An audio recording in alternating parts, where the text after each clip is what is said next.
សួស្តីបងប្អូនគ្នាថ្ងៃនេះខ្ញុំមកប្រាប់ពីរបៀបដាក់ font ខ្មែរចូល CapCut ដំបូងយើងចូលទៅ browser រួចនិយាយពាក្យថា font ខ្មែររួចហើយយកខាងលើគេពាក្យថា font SC បន្ទាប់មក download font ណាដែលបងប្អូនស្រឡាញ់រួចហើយយើងចូលទៅក្នុង file របស់ទូរស័ព្ទរបស់យើង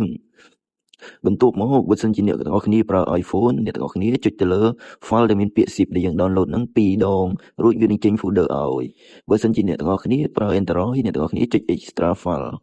បន្ទាប់មកយើងចូលទៅ CapCut យើងវិញ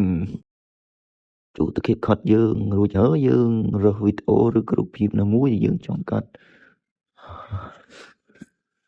ហើយអ្នកទាំងអស់គ្នាវាយអក្សរឬក៏ពាក្យដែលអ្នកទាំងអស់គ្នាចង់វាយបន្ទាប់មកចុចទៅរកកន្លែង font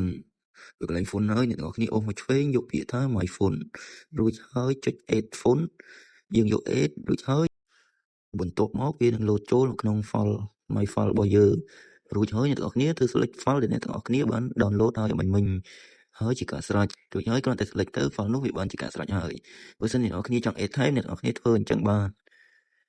ឃើញទេ font ស្អាតៗខ្លាំងណាស់វីដេអូនេះមានតែប៉ុណ្្នឹងឯងបើអ្នកទាំងអស់គ្នាគិតថាមានប្រយោជន៍ជួយ follow និង share ម្នាក់មួយផង